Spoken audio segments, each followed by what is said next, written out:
Hvala Isusu na čistoj istini, ali čak rekla bi prije toga hvala mu na daru i poslanju, jer ova riječ opet bi bila nažalost samo riječ na papiru, da nema ovog života kojim ti to oživiš zbog suživota sa njime. Hvala ti od srca, stvarno. Ovo je jedno od onih predavanja gdje mi dođe da se samo javim i krenem našu himnu pjevati, stavim ruku na srce.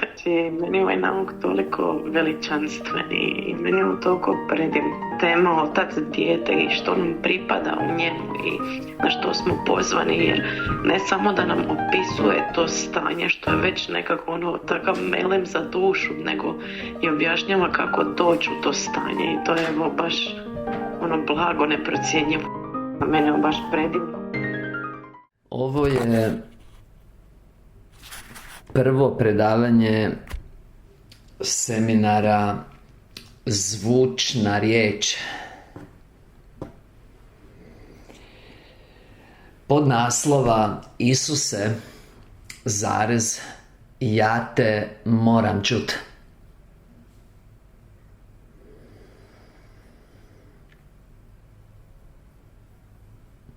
A sve to prema novom izdanju knjižice broj 46, naziva Bog naš i nebeski Otac neprestano govori svojoj djeci, drugi dio.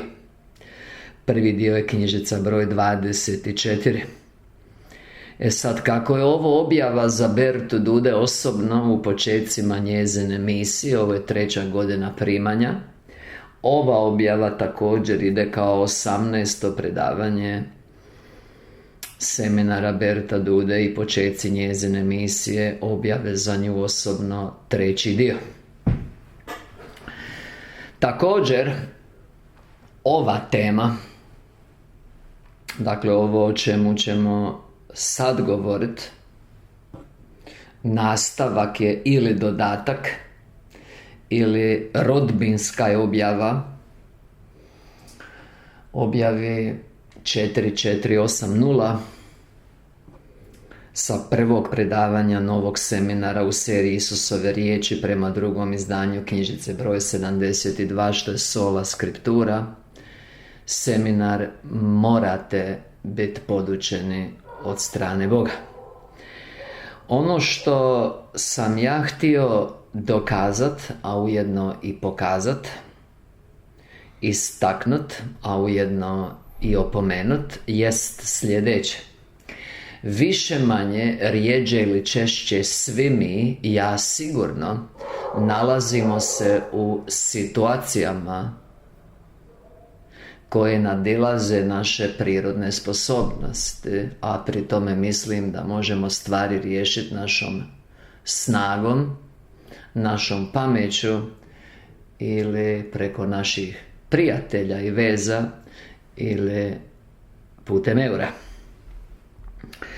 Te situacije izgledaju često beznadežne ili da nema izlaza, ali to je samo privid. Radi se o tome da nas tom našom prirodnom nemogućnošću rješavanja tog problema ili izlaska iz te situacije Otac poziva k sebi i u zajedništvo sa sobom, u svoje prisustvo gdje nas već čeka odgovor i rješenje tog problema, odgovor na pitanja koja tad postavljamo i izlaz iz te situacije. Mi uvijek trebamo imati na umu da prema prvim Korinčanima 10.13 nikome nije dana kušnja veća od one koju može podnijeti, a zajedno s kušnjom je dan izlaz. Problem je kod ljudi što oni obično u toj situaciji, takvim situacijama, većina se nalazi neprestano u takvim situacijama, ali ne shvaćaju poruku. Problem je kod ljudi, osim što su nevjerni, a to ima duhovni uzrok, a to je da su krivo usmjerene volje, time u zlo ljubavi, da problem je kod ljudi što su one navikle, a to su loše navike,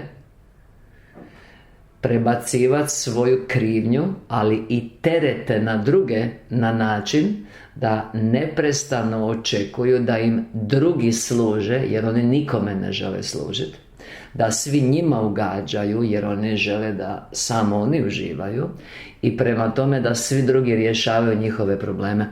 To samo produbljuje problem i udaljava ih više od rješenja, i situacija im se čini utoliko više beznadna. Također, stih koji dominira ovom stvarnošću je Matej 11.28. Dođite k meni svi vi koji ste umorni i opterećeni, ja ću vas okrijepiti ili osvježiti, kako i spominje u današnjoj objavi. To se može iščitati iz objave.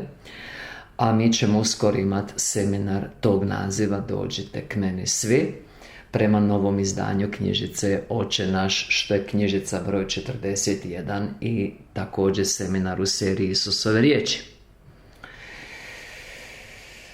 Dakle, situacija je sljedeća. Nalaziš se u situaciji koja izgleda za tebe bezizlazna, nepovoljna. Ili imaš problem kojeg ne možeš riješiti iako već duže vrijeme pokušavaš. Ili si negdje zapeo, nije ništa dramatično, ali ne rasteš i ne razvijaš se. Ili imaš neku kroničnu bolest, ali unatoč više molitava, molitva ne prolazi i tvoje stanje se pogoršava, iako ne nužno dramatično. Ja ti imam za reći da je rješenje već osigurano, da odgovor već postoji, da je taj problem već riješen u njemu, u Isusu, koji je jedno s Ocem i za nas je Otac kojeg vidimo. Ivan 10.30, Ivan 14.9, Kološanima 1.15 i Ivan 1.18. Problem je taj što ti ne vjeruješ u njega, ne vjeruješ jer nema njegove ljubavi u tebi, a njegove ljubavi u tebi nema jer nema njegove ljubavi kroz tebe prema drugima. I onda to dolazi na naplatu i onda ti gubiš u toj životnoj bitci ili trci. Sa svime time na pameti, jer vidi, evo čuli ste, dakle, zvučna riječ, to je poglavlje knjižice 46. Imamo novih objava koji nisu u knjižici. Ovo je prva objava, brojevno, objava 856. Time ulazi u okvir 2000, u njoj je doktrina da budemo podučeni, da možemo druge podučavati. Stoga treba posebnu pažnju vratiti. To je prema objavi 1086, brojčano predskazanje. Ono što ja želim reći je da postoje situacije za koje ja znam da Isus stoji pored mene i čeka da mu pristupim na pravi način, da mi da rješenje, da otkloni problem, da mi pokaže izlaz. I u toj situaciji ja ga moram čuti. I jedini razlog zašto ga ne čujem, jedini razlog zbog kojeg on meni ne može progovoriti, sam ja, jer nisam uspostavio ispravan odnos. I kako uspostavi taj odnos? Da ga čujem kad ga moram čuti. Da više nema problema za mene, nego su sve stepenice prema cilju. Svrha je ovog seminara.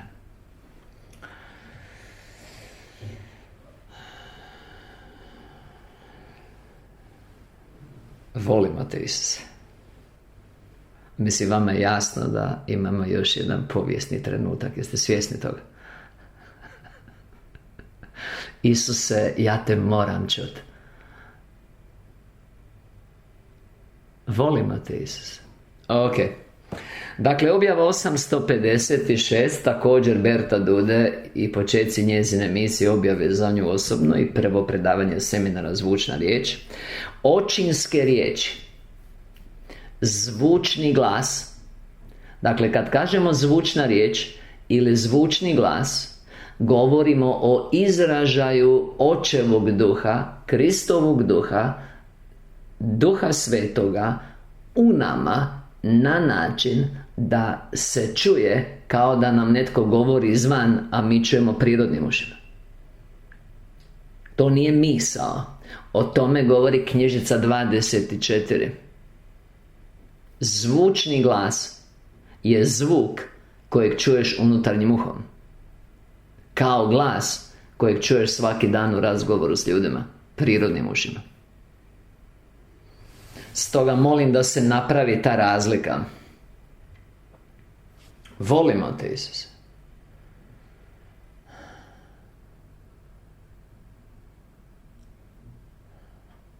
Ja hoću da vi znate, ja znam, da je On nama u nevolji blizu. Ne moramo se misliti da li je tu.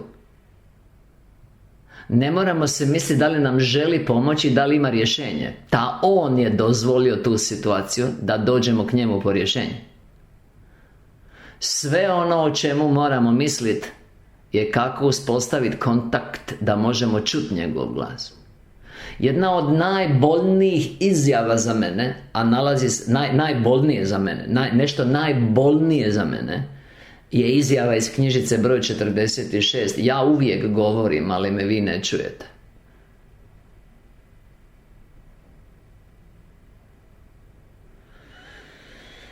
Sa svime time na pameti, ja vas molim za nepodijeljenu pažnju. Očinske riječi, zvučni glas, pouzdanje i snaga vjere. Ili drugim riječima, koja li je snaga vjere koja se potpuno pouzdaje u Oca u trenucima nevolje, čekajući na njegovu pomoć koju će dobiti kroz odgovor na molitvu zvučnim glasom.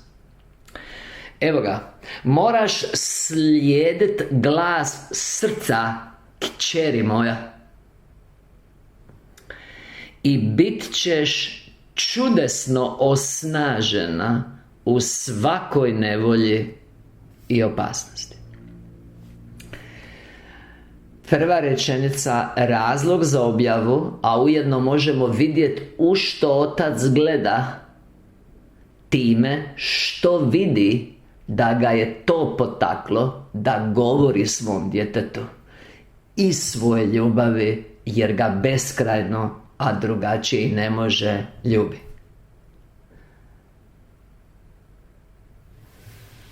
Dakle, on joj poručuje da će u svakoj nevolji i opasnosti. Ste čuli? Znate koliko nevolja i opasnosti je uključeno u svaka nevolja i opasnost? Nema niti jedna nevolja i opasnost koji nisu uključeni. To je prilično sve uključujuća izjava. U svakoj nevolji i opasnosti, slušaj, bit ćeš čudesno osnažena. Kćeri moja, ali se moraš naučiti slijediti glas svog srca. Točka. A kad te prilazi opomena odozgo, ne budi mlaka ili neodlučna, da to se događa radi tebe same, to jest za tvoje vlastito dobro. To nije ono što mi mislimo kad primamo opomene odozgo, kroz razne okolnosti koje se nama čine nepovoljne samo zato što se protive žunjama našeg srca, pri čemu obmanuti vlastitom krivom ljubavlju Mi ne možemo prihvatiti da nas to Otac opominje i preusmjerava prema istinskom dobru.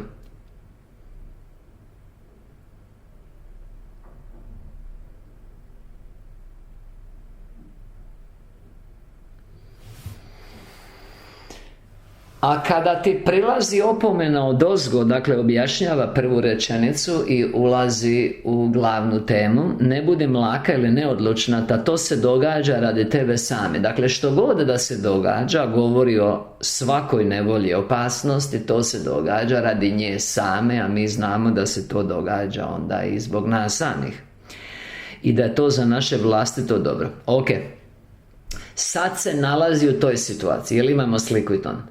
Dakle, nalazi se u nekoj nevolji koja je i opasnost, ili opasnost i koja je nevolja. To je opomena odozgo. To je za njezino vlastito dobro. Ne bi trebala postati mlačna i sad objašnjava što bi trebala napraviti. Ne bi trebala postati neodlučna. Ovo je što mora napraviti. Da bi čudesno primila. Time je onaj koji čudesno djeluje spreman čudesno je osnažiti. On je tu. Da li razumijete da on već tu? Da li razumijete kad on govori o njezinoj opasnosti i nevolji i nudi joj čudesnu pomoć, da je on tu s njom u toj opasnosti i nevolji, da je to za njezino dobro dozvoljeno i da ne bi trebala postati neodlučna? Da li vidite i razumijete da to nije naša ani njezina prirodna reakcija? Ono što se ti misliš je zašto me ostavio. Ono što se ti misliš što ja radim krivo. Ono što se ti misliš je ja sam sam u tome, ljudi pomozite. To je sve ono što ne bi trebao misliti.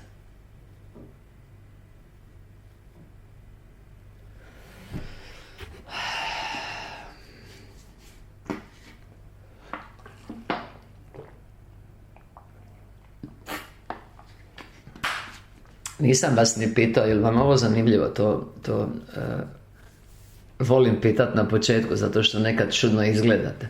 Kad krenemo, ne znam je li vam ovo odgovara ili vam ne odgovara. Ok, sad sam podebljao ovaj dio. Pazi, kad sam ja vidio ovo, znači kad sam ja ovo vidio, dakle, ja imam, ovo je dio kojeg nisam danas rekao u uvodnoj riječi za prvo predavanje seminara morate biti podučeni od Boga.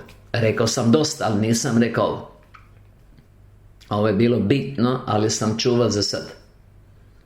Ja imam poticaj i ne pušta me da idem u učiteljske materijale za knjižicu broj 46 koji nisu u knjižici. Time vuče me k novom izdanju. Ok. Među objavama koje nisu tamo, ja prvo otvorim ovu objavu. Ima ih jedno 5. Nisam mora nju prvo otvoriti. Nisam otvara po brojevima. Otvaram objavu i nalazim ovo što piše. Sad ćemo pročitati što piše. To što piše je ono što ja činim. Dobivam vodstvo da trebam i još više, i još dublje, i još ispravnije činiti. I onda stiže ovo. Vi ne možete znati koji je to znak za mene, a i ne morate. Mene nije ni briga, da vam budem iskren. Dakle, vi ne možete, ali ne morate, ali nije meni briga. Hoćete li znati što to mene znači?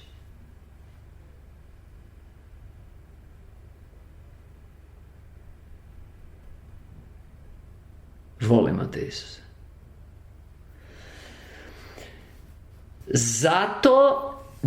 Zato se tiče ovoga nevolja i opasnost u kojoj se nalazi. gdje postoji i dodatna opasnost da ona neće shvatiti da je to samo za njezino dobro,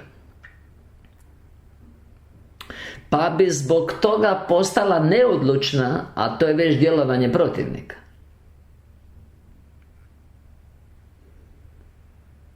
I otac joj pomaže. I pomoć se sastoji u sljedećem: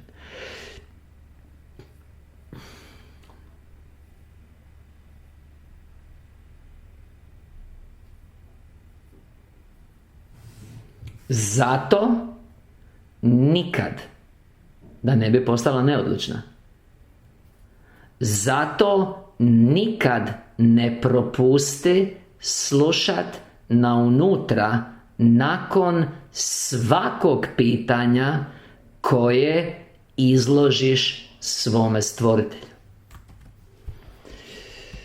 Ste čuli ovo? Dakle, ovo je podebljano i ovo je već što mi moramo činiti. Nastavno na današnju objavu morate biti podučeni od Boga. Sad ću je otvoriti 4480. Ima onaj dio kojeg sam podebljao.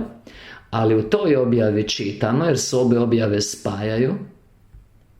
Ja moram reći da ja ovo čitam isti dan. Isti dan. Vi ne možete znati, ali ne morate, ali nije meni briga. Koji je ovo znak za mene kad ja s dvije strane u dvije objave nepovezano, ne znajući, primim isti znak? Vama je jasno da meni nije apsolutno bitno što vi mislite o tome. Ja vam ovo govorim za vašu pomoć. A što se mene tiče, apsolutno me nije briga što vi mislite. Ali u objavi 4480 danas čitam ovako: stoga se vi morate dopustiti podučiti od Boga, i ako vas ja namjeravam podučiti ili trebam podučiti, ne smijete mi suprotstavljati nikakav otpor. Te vi također najprije morate potražiti vezu sa mnom kroz iskrenu molitvu. I sad ide ovaj dio: i potom kad mi iznesete pitanja, osluškivat na unutra i čekat na odgovor. To je sad što je rekao, ali sad ide ovdje, sad odgovara u ovoj objavi, a ona je došla kao druga objava. A ovdje odgovara na ovo sljedeće, što je u stvari fokus ove objave. Većina ljudi ne poštuje ovaj proces i ne očekuje da u njima uziđe iznutra jasan i razgovjetan odgovor, a to bi bila zvučna riječ. I sad vide na koji način on susreće većinu ljudi koji ne poštuju ovaj proces. Što znači ne poštuju? Zanemaruju ga. I time onemogućuju primanje. I time situacija ne biva promijenjena, nego se pogoršava. I time se situacija čini još više bezizlaznija, iako je izlaz pokazan, ali ga oni ne vide. E sad, susrećemo, dakle, postavljamo pitanje, nalaziš se u dilemi, opasnosti, nevolji, kako god, postavljaš pitanje i očekuješ odgovor izunutra. Kako postići to da ga dočekaš? Kad primiš odgovor, to je izlaz. Izlaz je na višu razinu blagoslova.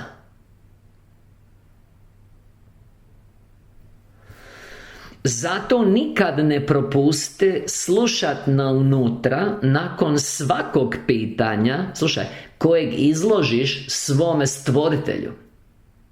Dakle, za početak moramo uzeti kao biblijsku, evanđelsku istinu, a ujedno i zapovjed vrhovnog gospodara Isusa Krista: dođite k meni. Svi vi, to uključuje svih, koji ste umorni i opterećeni, ja ću vas okrijepiti. Matej 11:28. Jesam vam već rekao da slijedi uskoro seminar tog naziva prema novom izdanju, mislim da je 4. knjižice Oče naš. To će se dogoditi čim završim knjižicu 102, a ona je pri kraju.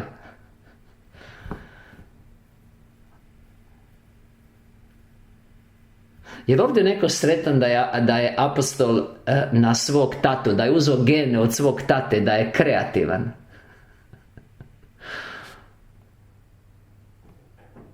Okay. Dakle, za početak moramo zabilježiti da smo van reda i u grijehu kad ne idemo k njemu. Ste čuli? Da li meni treba hitno odgovor, ja idem k tebe, i dalje si van reda.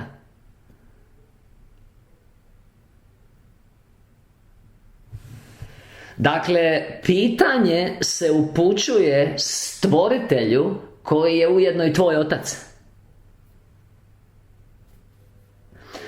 Domagoj, je li kužiš razliku između učitelja i propovjednika? Kužiš kako učitelj polako razlaže i crta pred očima? Propovjednik govori u nadahnuću ko brza rijeka. Uzme jedno i onda to. Ali ovo je analiza. Dobro, kužiš razliku. Ok. I slušaj, i bit će ti, ovo je direktno obećanje, ne možda, bit će ti ponuđen zvučan i jasan odgovor.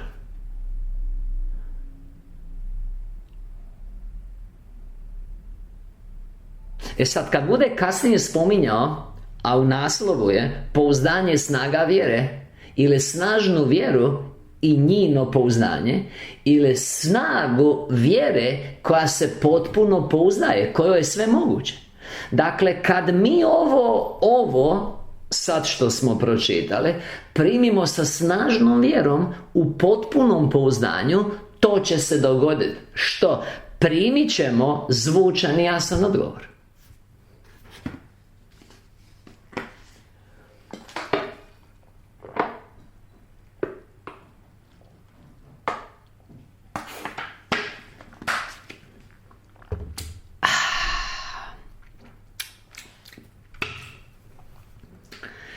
I bit će ti ponuđen zvučan i jasan odgovor.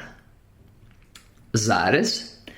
Ako ga žudiš primit i učinit ga tvojim vlastitim, ako ga žudiš primit, znači bit će ti ponuđen, i učinit ga tvojim vlastitim, uzmi ga. To jest osluškuj zvučni glas u srcu.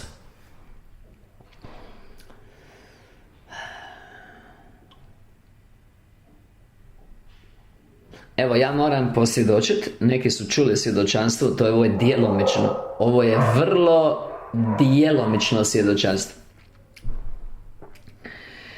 No, u jednoj ovakvoj situaciji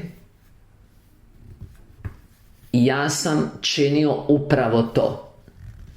Jer ja sam odrastao na ovome. Dok vas nije bilo, još, znate kako kažu, još nisi bila ni u maminoj pupi. Znate kako to kažu? Ok. Ja sam odrastao na ovome.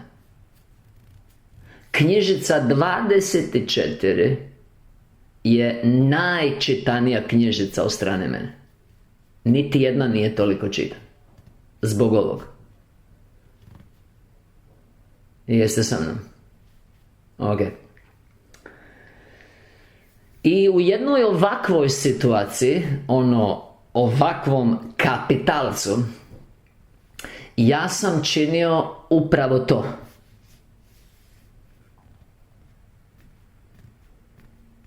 I primio sam odgovor. Zvučnim glasom. I nisam ga poslušao.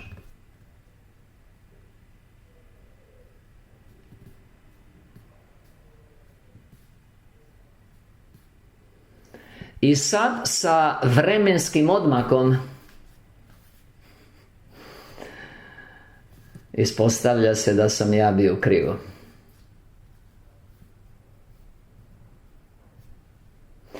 Tako da kad kaže i bit će ti ponuđen zvučan i jasan odgovor, zarez, ako ga žudiš primit i učinit ga tvojim vlastitim, uzmi ga.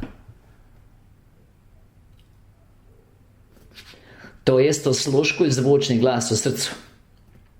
I tako poslušaj što slijedi.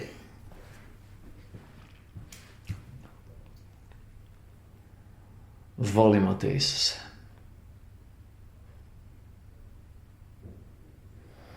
Sad ide onaj drugi vrlo važan dio objašnjenja zašto većina ljudi ne poštuje proces i kako preokrenuti taj proces u njima tako da poštuju ove ovdje opisane zakonitosti djelovanja božanskog očevog duha u nama. Slušaj, ja sam ti uvijek blizu.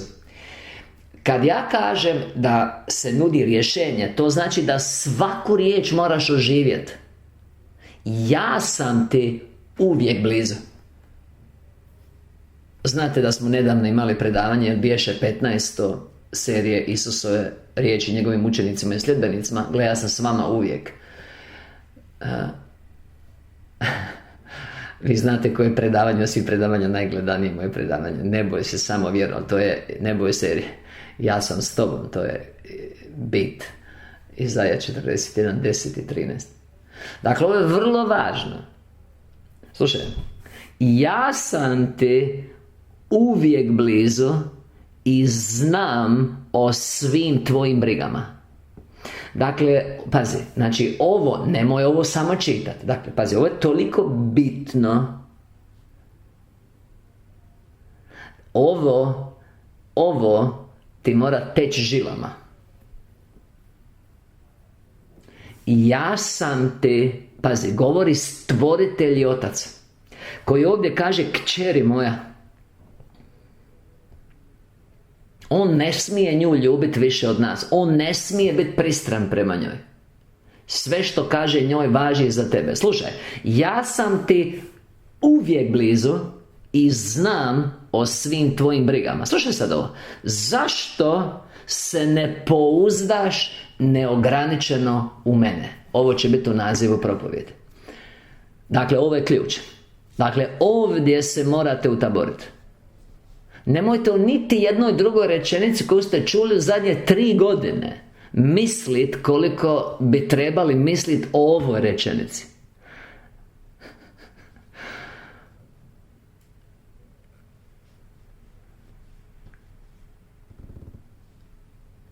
Ja sam ti uvijek blizu i znam o svim tvojim brigama. Mislim, vi znate da je druga moja molitva života, čuli ste naravno za moju molitvu života, knjižica broj 33, a to je budi volja tvoja, a ne moja, ali druga je po Mateju 6.32, moj otac zna. I to je sve što ja trebam znati. Volimo te, Isuse. Ja sam te uvijek blizu i znam o svim tvojim brigama. Koje brige? Pa što je brine kad se nalazi u nevolji koja je u stvari opasnost. Kad je ona neodlučna i kad ne poduzima pravi put.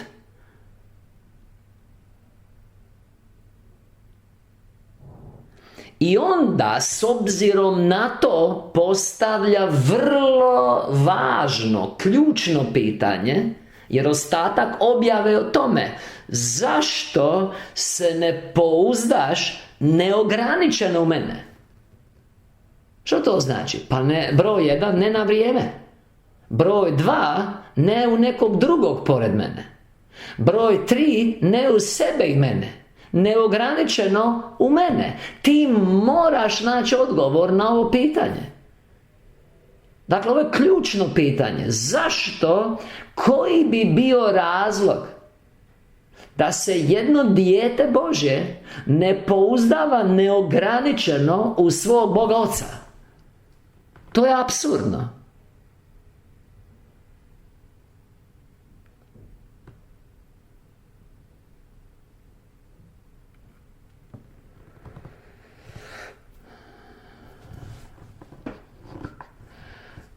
Holy Ghost.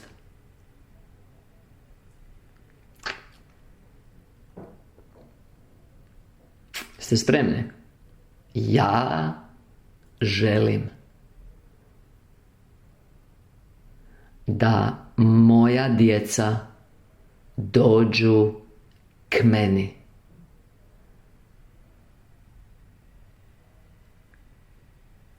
Čekaj, mislim, svaki roditelj, čekaj, zamisli da Zoji, ako joj treba pomoć, ide nekom drugom iz zajednice. Da tatu ne optereti. Ima on dosta briga.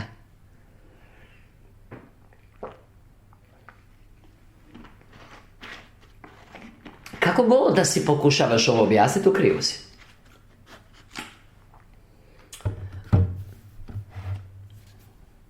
Ja mislim da mi ne bi pogriješili ako bi mi odavde most napravili prema Mateju 11.28. Što vi mislite? Ja želim, sad je ispravlja, nakon zašto se ne pouzdaš neograničeno u mene? Ovo se moraš pitati. Ja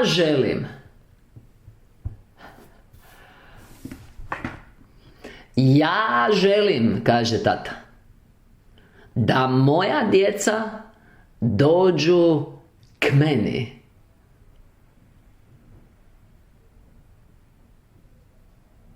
Sa svakom brigom ili molbom, jer želim. Zašto želiš da dođu k tebi? Sa svakom brigom ili molbom. Jer želim. To znači što ću ja učiniti kad dođu k meni.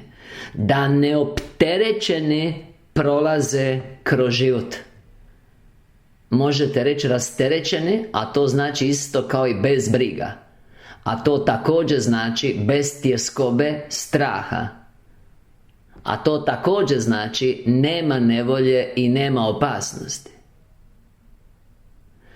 I onda kaže, jer želim da neopterećeni prolaze kroz život. A to je, slušaj dobro, u njihovoj moći. U čijoj moći? U njihovoj. Koliko nas ovdje i od onih koji slušaju i svi koji će slušat ulaze u to je u njihovoj moći, a govori o svojoj djeci. A to smo otprilike svi smo. Ok, znači nešto je u mojoj moći, a ja sam bespomoćan. A tu nešto ne štima. A to je u njihovoj moći. Volimo te, Isuse.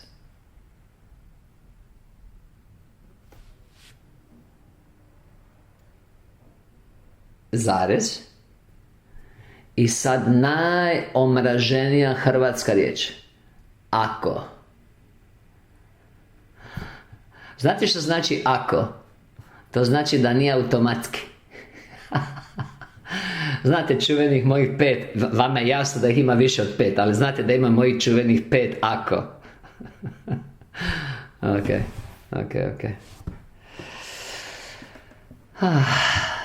Ako meni povjere svu patnju. Što znači meni povjere svu patnju? Pa ne pokušavaju sami riješiti patnju ili zovu nekog drugog da riješi.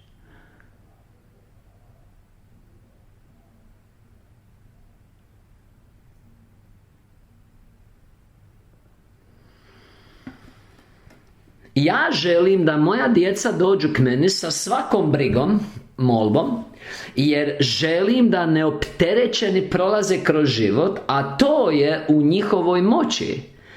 Zarez, ako nešto moraju napraviti, meni povjere svu patnju. Možemo reći brigu. Jer on je rekao, ja ću se pobrinuti. Čekaj. Dakle,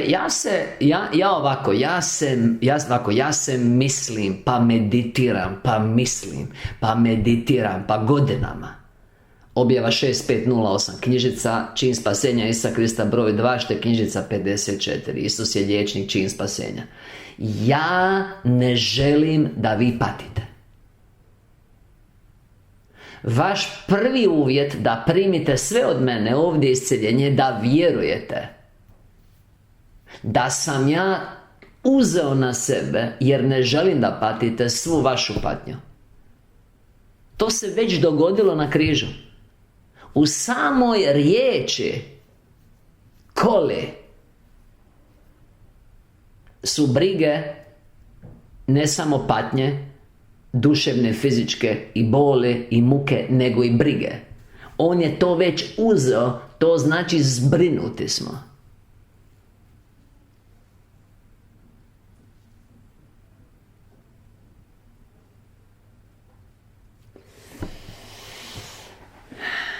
Ako meni povjere svu patnju tako da im ja to pomognem nositi.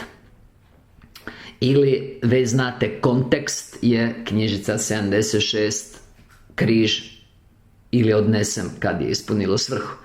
A dok ne odnesem, dok moraju nositi, slabi, zli zbog sebe, jaki zbog drugih, onda im dam čudesnu snagu. To je kontekst. Ja želim da budu jedno sa mnom. Dakle, nije bit da si riješio problem. Bit je da si u svemu, u zajedništvu jedno s njim.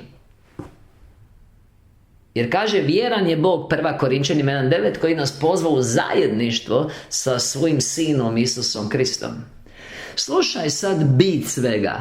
Ja želim da budu jedno sa mnom, da mi dolaze u patnji i u radosti, da ne naprave ni jedan korak bez mene, da me povlače, zamisli ono, za rukav, za savjet u svim potrebama svakodnevnog života. Ne samo u duhovnim potrebama, svim potrebama. Jer vidi se kod nekih koji se greškom nazivaju vjernicima, možda ne u lošoj namjeri, ali ne znaju što vjernik jest, pa oni misle da su vjernici i ne vjeruju ništa, možda da nešto postoji, da ima nečega, ali im životi pokazuju da su nevjernici i oni misle da on očekuje od njih samo nešto kad se skupe jednom nedjeljom ili možda 2 puta u nekim crkvama. Oni spominju biblijsku školu, pa 2 puta tjedno, sve skupa 6 sati, tad. Ali sve drugo svojim snagama. Prijatelju moj, pa ti si promašio cijeli život ako tako misliš. Sve što činite riječi i djelom, Kološanima 3.17, činite u ime Gospodara Isusa Krista, zahvaljujući Bogu i Otcu po njemu. Ako kaže bez mene ne možete ništa, to znači da sve moramo s njim.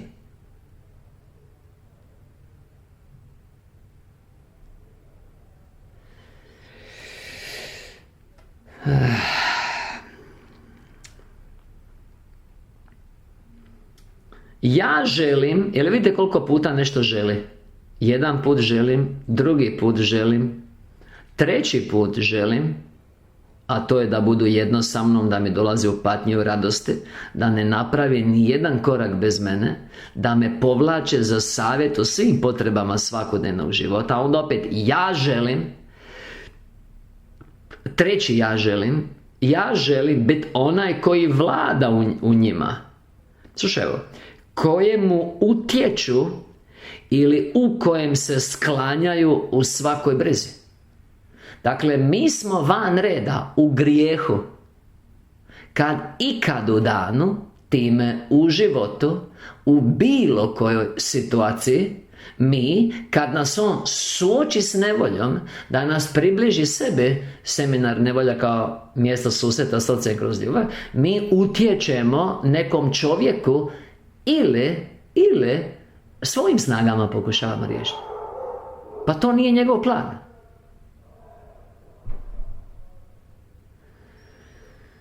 vidi, ja želim biti onaj koji vlada u njima, kojemu utječu ili u kojem se sklanjaju, zato ga i naziva u pismu utočište moje. Razumijete? Utvrdo moja, Psalam 91.2, Bože moj u kojeg se uzdam, jel tako kaže? Samo da imamo kako tu to piše. Da. I will say of the Lord, He is my refuge and my fortress, my God, in Him will I trust. To znači drugi stih objašnjava prvi stih. Onaj koji prebiva u tajnom, na tajnom mjestu, ovo je King James otvoren. He that dwelleth in the secret place of the Most High shall abide under the shadow of the Almighty. Dakle, najuzvišeniji svemogući. Ti možeš prebivat i biti zaklonjen u njegovom skrovištu. Kad si u njegovom skrovištu, onda si pod krilima svemogućega. A to se čini, ili tad si tamo, ako niste do sad to znali, drugi stih objašnjam prvi, ako ti kažeš o Gospodaru da je tvoje utočište, tvoja utvrda i Bog u kojeg se uzdaš, to je skrovište, the secret place. Tad te on zakrili svojom svemoći.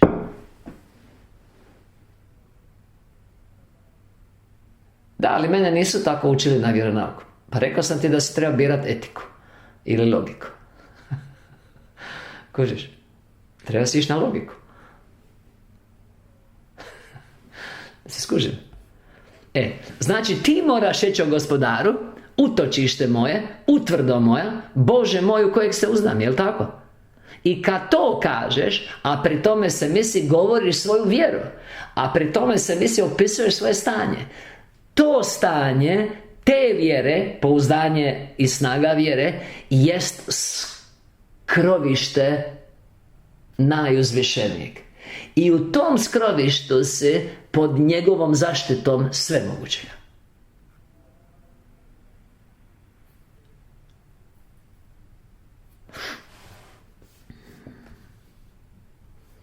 Kojemu se utječu u svakoj brizi. Želim, evo ga, on stvarno se naželi ovdje. Jeste skužili? Ja želim za njih biti sve. Prijatelj i brat. I ne trebaju se nikad bojat doći k meni. Zašto ne ideš k njemu, nego k meni?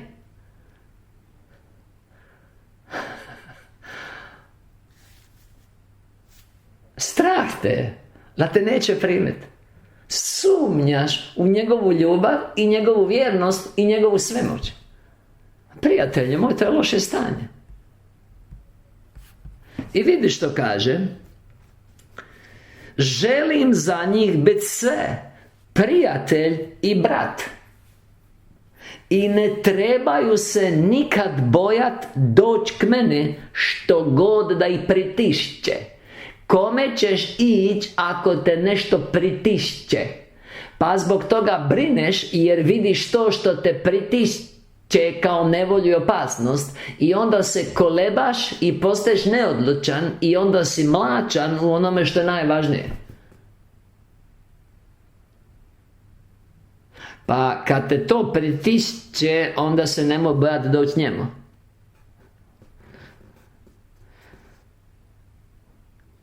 Je li ok ako ja budem držao ovaj seminar, dođite k meni bez pripreme, bez da sad idem proučavati te objave sve? Jer mislite da je ok ako samo ovako čitam? Je li to ok? Jer dosta je lakše nama na svjetlu čiste istine, mi samo čitamo što piše.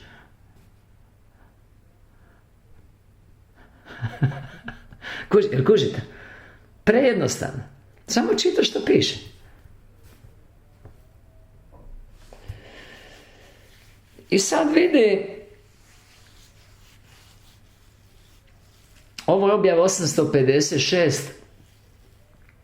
jedna od onih koji su u okviru prvih 2000, kaže da je tu doktrina.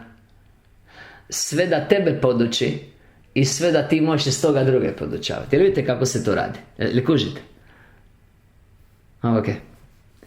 Jer jedino, sad zašto mi nemamo uspjeha, zašto on ostaje nečujan, zašto pomoć ne dolazi, zašto situacija nije riješena, zašto nemamo rješenje za tu situaciju, opstaje problem, zašto se okolnosti pogoršavaju. Jer jedino kad me duša uvijek i neprestano traži, ne samo kad ti zazvoni pa ideš malo, pa možda da, možda ne, onda još zoveš šestoricu za svaki slučaj, kao, ma prošla je molitva, znam, ali čisto da, znaš, za svaki slučaj. Za koji slučaj? Koji bi to bio svaki slučaj od tih slučajeva zbog kojih si tražio dodatnu molitvu? Koji točno svaki slučaj? Jer vidim da ima više slučajeva.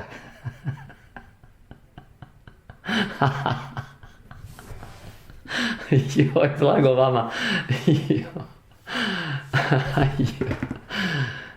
Joj, u pomoć. Za svaki slučaj. Kužiš? Za svaki slučaj. Joj, u pomoć.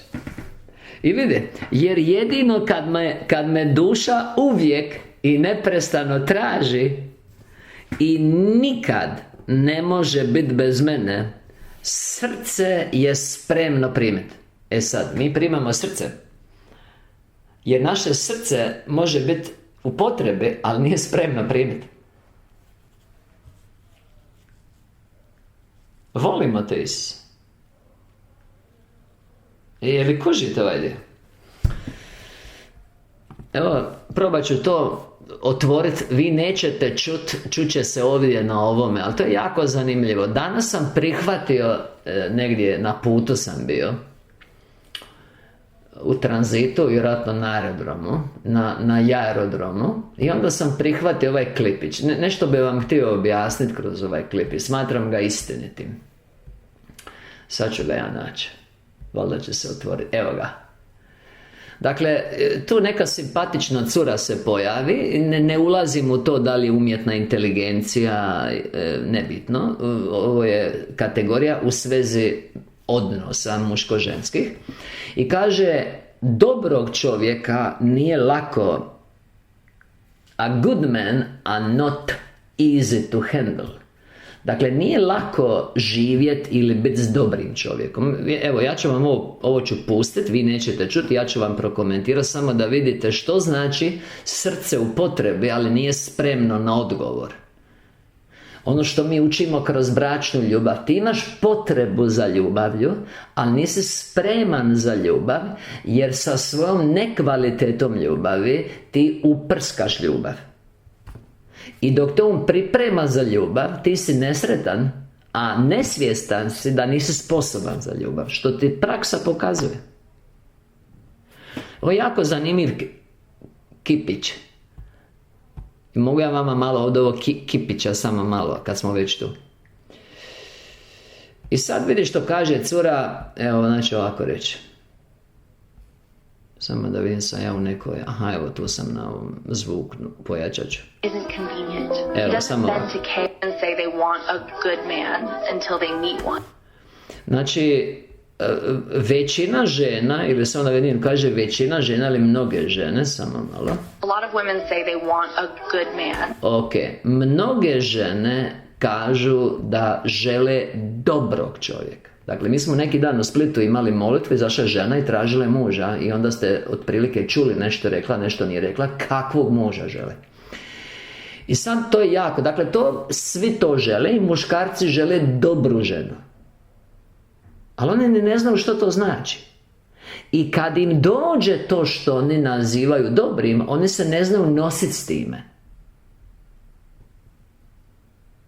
Razumiješ? Ti očekuješ duhovnog čovjeka, jer samo ti su sposobni za ljubav, ali očekuješ od njega da živi u prirodnoj ljubavi i tebi ugađa. Pa tebi nije dobro. I vidiš što kaže. until they meet one and realize he isn't easy to deal with. Aha, znači te žene žele, sve će žene reći da žele dobrog muškarca, sve dok ne sretnu takvog. I onda shvate da nije lako živjeti s njime. Što znači dobar muškarac, a samo jedan dobar Bog? To znači Božji čovjek. Pa neće on tebi ugađati nego Bogu, a ti ga želiš manipulirati da samo tebi ugađa. Jer vidi kako može srce biti u potrebi, ali nesposobno primiti. I zašto je potrebna patnja i zašto bi u patnji trebalo biti vođena. A ne panično gledati, izbjeći neugodnost, nesvjestan da te on oblikuje za nešto veće. I vidi što kaže.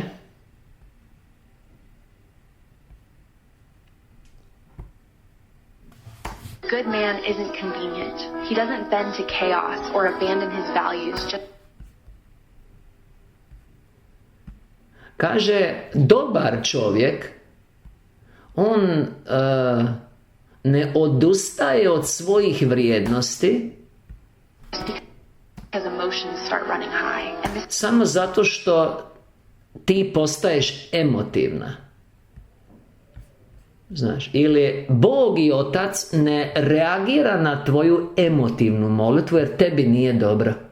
Ti moraš hodati u zajedništvu s njime u toj nevolji, jer je u toj nevolji njegova svrha na djelu. Jer kužite?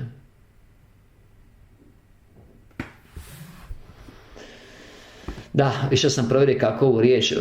Znači, on nije onaj koji se prilagođava, convenient.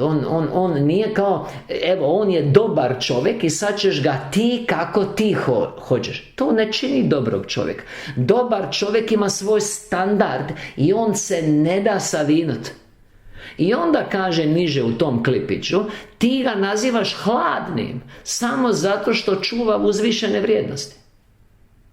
Tako Boga Oca nazivaš hladnim jer nemate iste vrijednosti.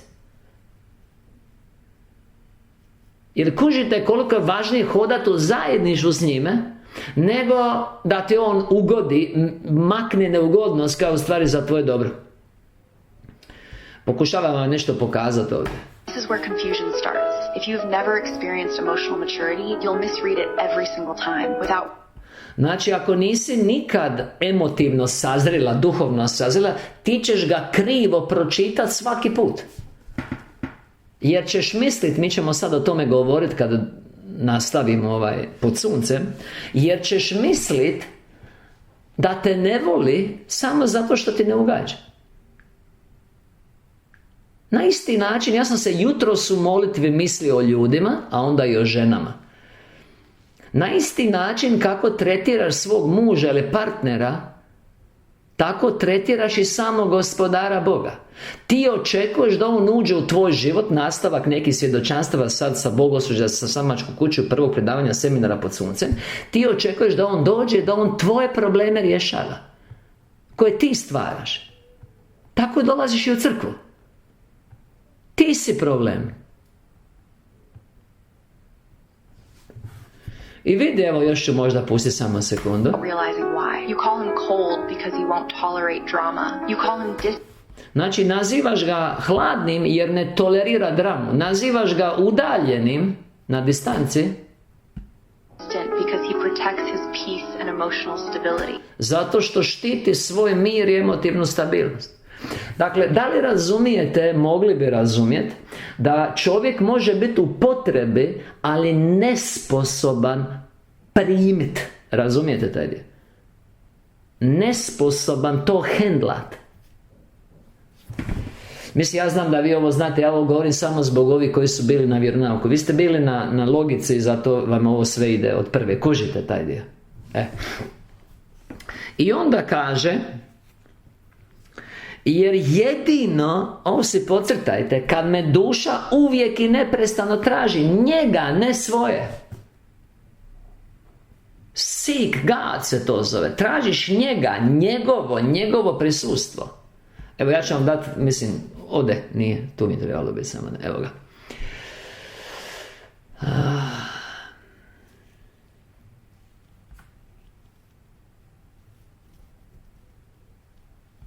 Recimo Psalam 14.2. Gospodar gleda dolje s nebesa na djecu čovječu, na ljudsku djecu, da vidi da li ima i jedan koji razumije i traži Boga. Ste čuli? To je dosta loša statistika. Gleda je li ima i jedan među sinovima ljudskim koji razumije i traži Boga.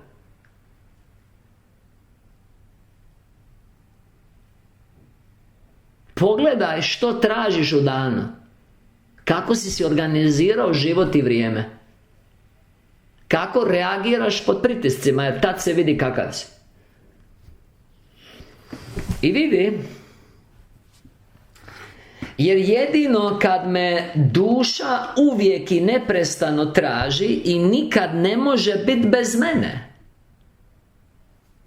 Srce je spremno primit i ja se mogu unutra nastanit i ostati sa zemaljskim djetetom za cijelu vječnost. A to je i svrha svega što čini. Zato nova misao govori Bertici, zato ni ti nemoj žudjet, Berta, za ničim drugim osim za konačnim sjedinjenjem sa mnom. I čut ćeš uvijek i postojano moj glas. Kad je čovjek spreman, kad se čovjek stavi u poziciju, kad je uspostavio odnos koji mu omogućuje da čuje uvijek i postano njegov glas. Pa kad ne žudi za ničim drugim, nego za konačnim sjedinjenjem s njime. I uskoro će u tebi odjekivat i razgovjetno i jasno ti objavljivat moju volju.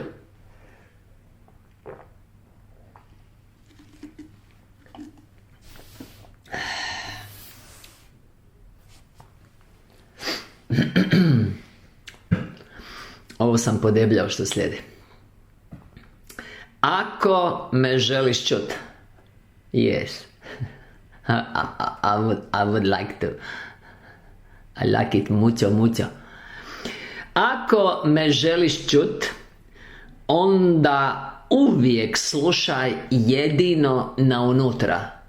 Nemoj zvat druge, nemoj slat porukice, nemoj čitat knjige, nemoj slušat predavanja, na unutra. Ste čuli? Uvijek slušaj jedino na unutra. Slušaj sad ovo. Sad dolazi onaj ključni element koji čini sve mogućim, koji izostaje kod svih onih objava 4480, koji ne poštuje ovaj proces. Povjeri se čvrstoj vjeri i sve što želiš događa se. Ste čuli? E sad, dijete moje, govori njoj, a govori svima, ako ti ja dam ovo jamstvo, koje? Pa povjeri se čvrstoj vjeri i sve što ti želiš događa se. Stoga uvijek slušaj samo na unutra. Dijete moje, ako ti je dano ovo jamstvo, zbog čega se s punim povjerenjem ne povjeriš moje riječi? Koju riječ? Pa obećanja koje daje jamstvo. Znači opet imamo pitanje, a svako pitanje nam pomaže da razotkrijemo gdje je u nama smetnja da uvijek primimo. Zašto nam i govori? Dakle, imamo gore, zašto se ne pouzdaš neograničeno u mene? A ovdje, zbog čega se s punim povjerenjem ne povjeriš moje riječi? Koje riječi? Pa obećao sam, dao sam ti jamstvo, učinit ću.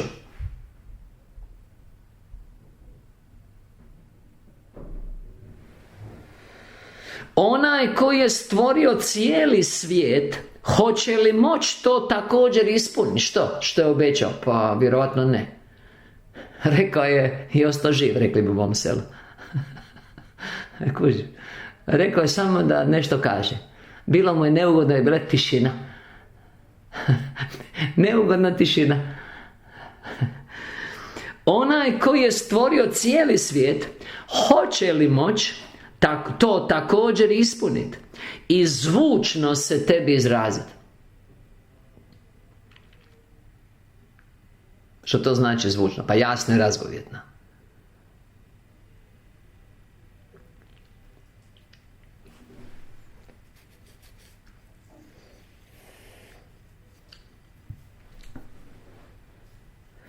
Ako se bez ustezanja povjeriš tvome spasitelju, ovo se mora učiniti.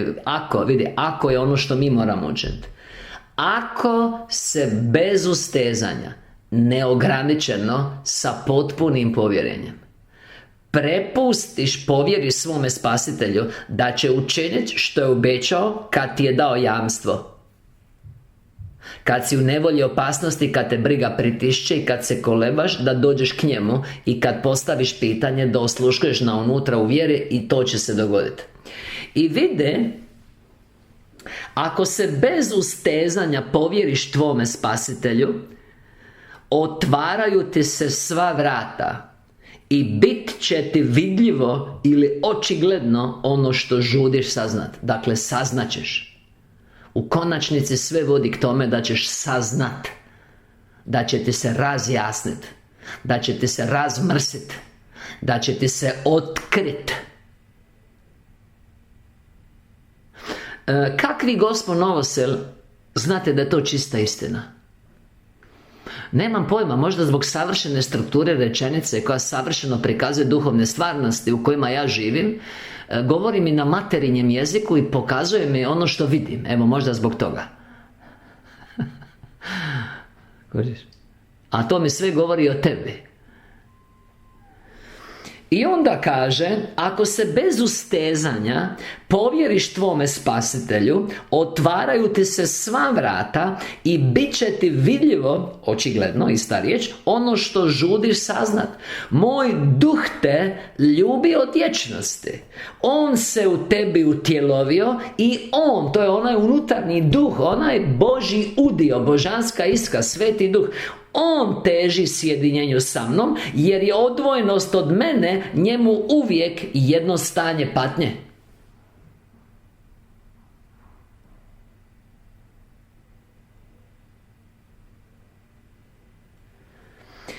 Sad bi najradije krenuo objašnjavati paklene muke i onda ova sva stanja depresije i tjeskobe koja su sva uvjetovana sa ovdje spomenutim, ali evo, srce moje izdrži. Nemoj ići u tu podtemu. Evo Isuse, daj mi snage, sad sam na kušnji, najradije bi.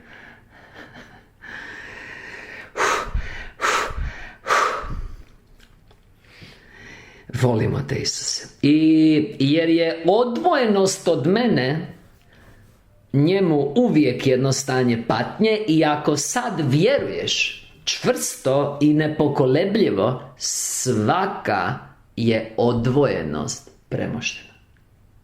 Zamisli ovo.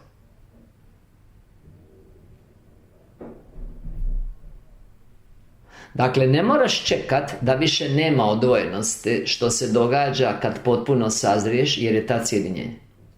Možeš vjerom premostiti. Kužite da je most tamo gdje su dvije udaljene letvice, kužite. Stoga je vjera za premostit ono između što je tu zbog nesavršenstva time udaljenosti. I onda kaže, i ako sad vjeruješ, kako? Čvrsto i nepokolebljivo, svaka je odvojenost premoštena. Duh Božji se ponovno sjedinjuje sa mnom i također isto dovršava, ostvaruje sjedinjenje. On se izražava i stvara ili oblikuje, uređuje po svojoj volji, jer ova volja je ista ona koju izražava božanski duh. Dakle, zbog spoja ovdje kroz vjeru, ne zbog sjedinjenja i potpunog sazrijevanja i sjedinjenja, duhu se omogući da se izrazi, a njegov izražaj, kako je udio božanskog oca duha, je isti izražaj kao samog duha. I to je ono što se izražava božanski duh.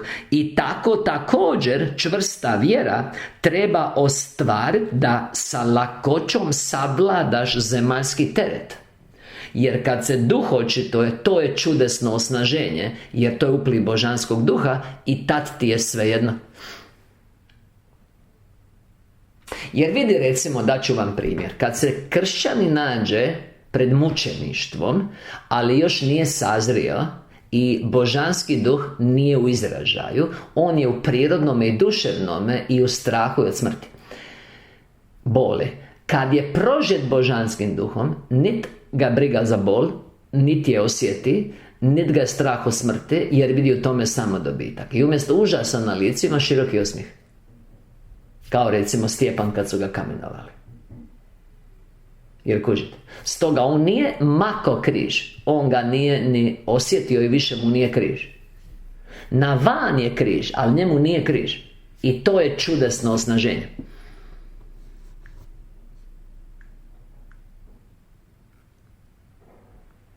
Ja ne znam što vi mene gledate, kao da nikad niste razmišljali o Stjepanovoj smrti. Gdje su mu se oči otvorile kad su ga kamenovali i vidio Isusa da sjedi na prijestolju. I onda je zavapio, Gospodaru, ne uzmi je za zlo, oprosti im. I vidi, vi kužite da to njemu nije bio križ. Jel ovdje neko kuži da to njemu nije bio križ?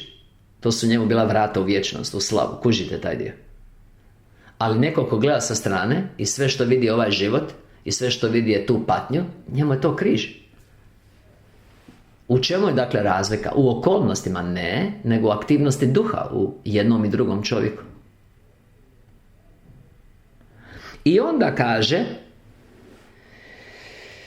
i također čvrsta vjera treba ostvariti da s lakoćom savladaš zemaljski teret.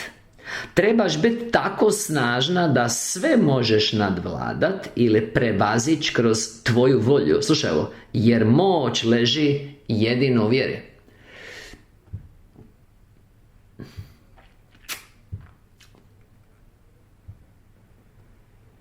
Volimo te, Isus.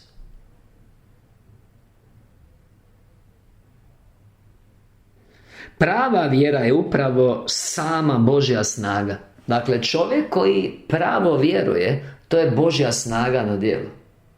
I zato vjera sve može. Prava vjera je upravo sama Božja snaga, zahvaljujući kojoj Božjoj snazi mora uspjeti sve što je poduzeto u takvom uvjerenju. I sad ovdje fale 3 rečenice, to jest 3 rečenice u izvornom tekstu su nečitke. I onda završava. A ja ću se vratiti predzadnjoj rečenici, a pri tome mislim bez ove 3 koje su nečitke. Uzmi molitvu za svoje utočište i ostani prisno sjedinjena sa svojim spasiteljem i otkupiteljem, tako da te on ojača u duhu, a to je po Efežanima 3.16. Da te ojača svojom snagom po duhu u unutarnjem čovjeku i da Krist prebiva u našim srcima po vjeri, a to ti dođe na isto ko što smo ovdje govorili po Efežanima 3.17. Pazi ovu rečenicu. I tako također čvrsta vjera treba ostvariti da s lakoćom savladaš zemaljski teret. Trebaš biti tako snažna da sve možeš nadvladat kroz tvoju volju, jer moć leži jedino u vjeri. I prava vjera je upravo sama Božja snaga, zahvaljujući kojoj mora uspjeti sve što je poduzeto u takvom uvjerenju. Evo tamo idemo, zato nas priprema. To je naša baština i ostavština, vjera koja pomiče sve planine, zbog koje nama ništa nije nemoguće, po Mateju 17.20. U ime Isusovo, ja vas blagoslivljam jer vas ljubim. Ja vas ljubim, pa vas zato blagoslivljam. Ovo je bilo prvo predavanje seminara Zvučna riječ u zagradama, a što je u stvari pravi naziv Isuse, ja te moram čuti. A ujedno je bilo i 18. predavanje seminara Berta Dude i počeci njezine misije, objave za nju osobno, 3. dio. Haleluja.